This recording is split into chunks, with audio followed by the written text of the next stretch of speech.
whoever went into Sony systems, they went in there, they got movies, contracts, emails, HR information, personal data, personal files. That tells you there that most likely somebody who worked for Sony who in the past or somebody who is working for Sony now helped out. It's just so much information. I mean, why would you have all this information in one spot? Even if you have a systems administrator that's monitoring these different things, if these things have value to you, you wouldn't even give one administrator access to all of them. You'd break it up into sections. And with the money Sony has, it's too easy for them to do a secure systems. It's too easy for them to set up a independent network. You know, you would never give anybody access to everything. I mean, my advice to Sony as far as where to go from here is to just, they'll have to start from scratch. I mean, it's the penalty they need to pay. This is the second time they've been hacked. One of their game systems were hacked in the past too, and they ended up having to settle lawsuits over that. So for them to have to go back and get stung again, it's a hard lesson learned, but they'll learn it if they spend enough money. Money motivates, and that's what's going to have to motivate Sony. If I was Sony, I would hire probably 3 or 4 different security firms to come in, give me advice, and I would sit down and I would like pick through theirs and combine them and set up my security practices from there. Their problem now is the people they have working for them. If if they've helped out or if they've assisted in any way with these attacks. And I don't know anything about the administrator, but to say the administrator's ID was stolen, that still just totally baffles me. Even if you steal it, how do they get in there and get to it? You know, how do they get the malware installed? That's what makes me believe it's multiple people hitting Sony, and I think Sony was just a soft target.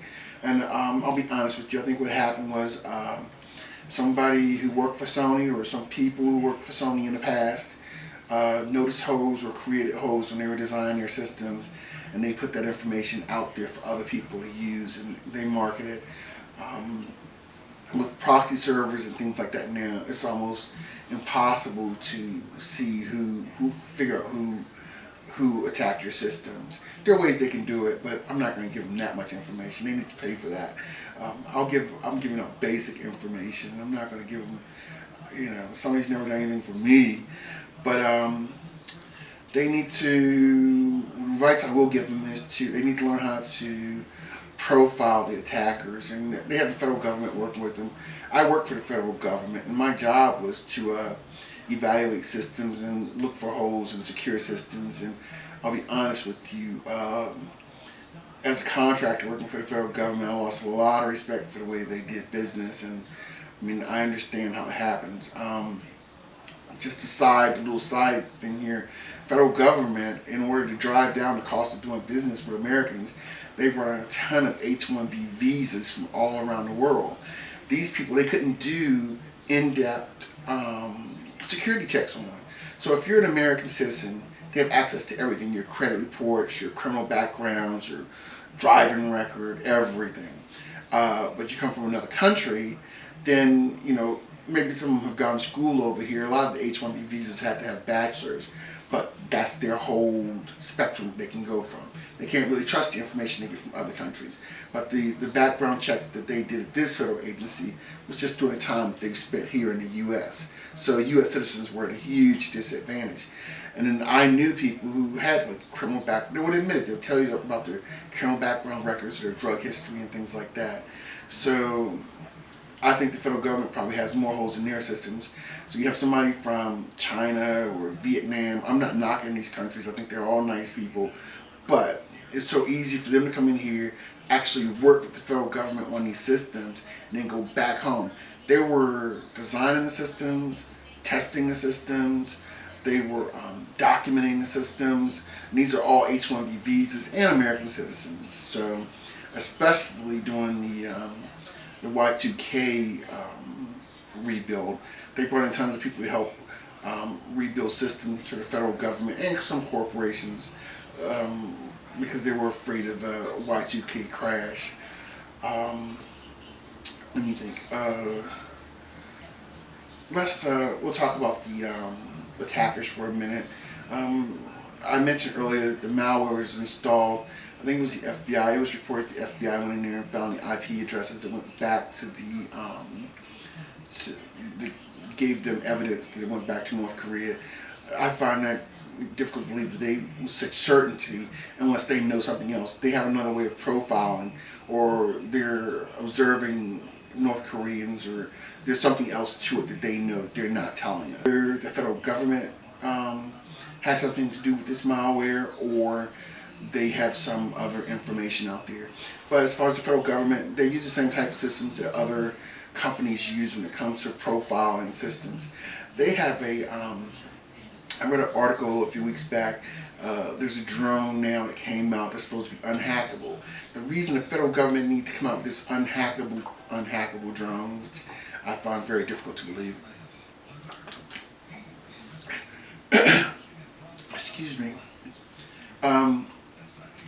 The federal government came up with an unhackable drone. Like I said, I find it hard to believe. But the reason they need to come up with this unhackable drone is because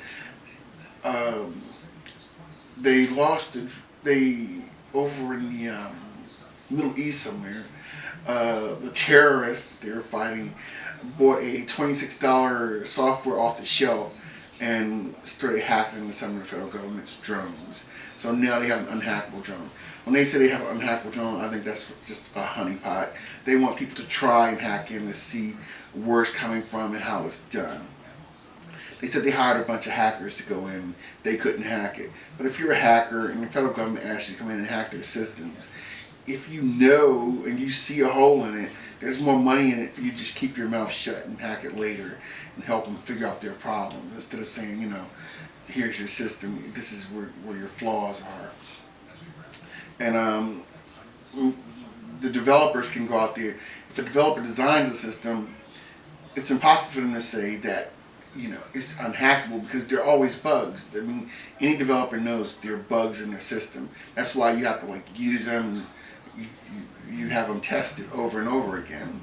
Because if you're designing a system, you become so focused that you're blind to like certain spots. Anyway, another thing about the attackers that makes me a little hazy is it's just at one point I read one of the letters they put out, it was broken English, and another one it was proper English. At one point the first thing they asked for was a ransom. They never mentioned the movie that's supposed to be so offensive. And later on it was about taking down the movie. And I think these are all diversionary tactics. North Korea has denied the attacks, and I believe them, unless the federal government can, like, you know, really doesn't matter either way, if they did or didn't.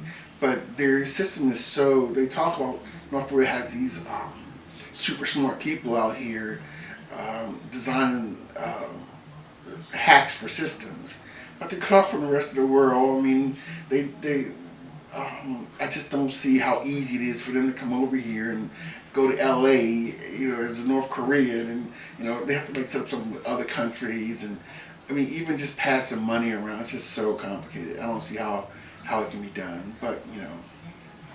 It's too much information pointing back to North Korea. They're this smart, you wouldn't leave a malware with your IP addresses in there.